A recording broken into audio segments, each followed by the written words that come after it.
What's up, everybody, and welcome to another edition of AGR's Pop Culture Reviews. Well, the film Batman vs. Superman: Dawn of Justice has been out for some time now, and we're starting to see some high-end collectibles. First, let me give a special thank you to Kieran Hobby for sending over this piece. Today we're going to be taking a look at Batman vs. Superman: Dawn of Justice 1/6 scale statue by DC Collectibles. Now, I have to admit, I had initially decided to pass on this line, but now that I have it in hand, whole different story. As many professional collectors will tell you, there is something to be said about concept photos of what a statue is going to look like, and then having it in three-dimensional space, and man, let me tell you, this statue blew me away. Many of you already know that I'm a huge collector of 1/6 scale figures that are fully posable and have many points of articulation. Oftentimes, because I have a choice in how I can display my pieces, I usually display them in that hero epic pose. Now, I know this is going to sound bizarre, but not having that option is why I really like this statue. This statue has a very striking and unique stance, and under the right kind of lighting, it's going to look extremely menacing. Over the years, I've learned that the key to any successful statue, the one thing that can make or break it, it's definitely in its stand. Fortunately, this piece has an amazing base. It truly is a magnificent work of art.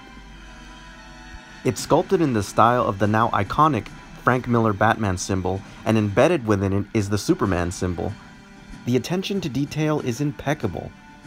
The subtle weathering and the minute cracks that you can find throughout the whole base really simulate that this looks like it was carved out of some kind of granite or stone. Very impressive. The final aspect that really caught my attention with this base is that it's really hefty. It has a lot of weight to it. Now, the flip side of the base is not so impressive. There's really not much going on except for the DC logo. And as always, you know me, I'm always a little bit disappointed when there's no number associated to the base or to the piece. But oh well, I will get over it. There are, however, these 4 stoppers that really absorb any kind of impact that it may have on a flat surface. This is really great because I know in the future it's going to limit how much this statue leans back and forth. The final aspect of this base that I really like is that if you had an extra one, you could hang it on a wall or display it behind your figure. Really nice touch. As always, if a statue or figure doesn't look like what it's trying to represent, then what's the point, right? Thankfully, I think they really did an amazing job with the likeness here. It really looks like Ben Affleck in his cowl. The sculpt of the eyes is particularly impressive, and this video really isn't doing it justice. They also did a really good job on getting Ben Affleck's chin just right, and they put the right amount of beard stubble. If you recall from the premium format Batman, one of the criticisms that collectors had is that they went a little overboard with the 5 o'clock shadow, and it made the overall statue look a little weird. Thankfully, I think DC Collectibles had learned some of the mistakes that Sideshow Collectibles had made, and really addressed that issue. And as a result, really hit that sweet spot that collectors want. Putting this statue over the top for me is definitely in Batman's armor.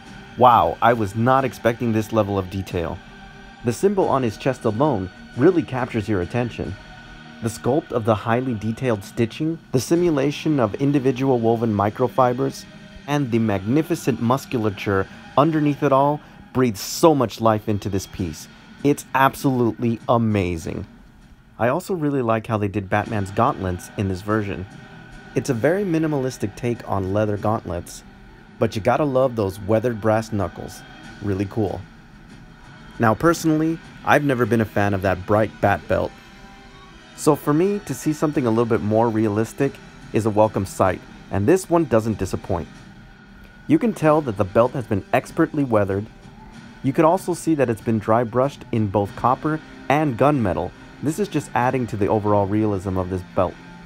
Similar to the gauntlets, Batman's boots are also very minimalistic, but that doesn't mean they're any less badass. And I have to say, you definitely gotta respect somebody who can kick your ass in steel-toed boots.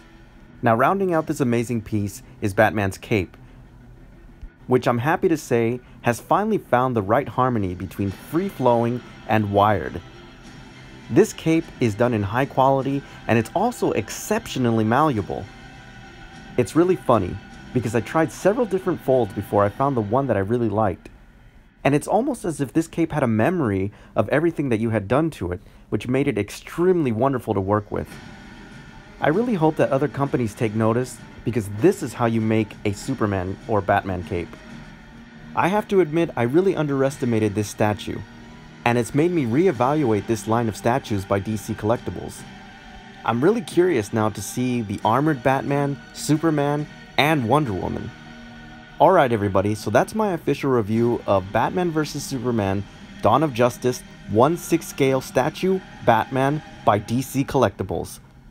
As always, I thank you for tuning in, and I'll see you on the next AGR's Pop Culture Reviews.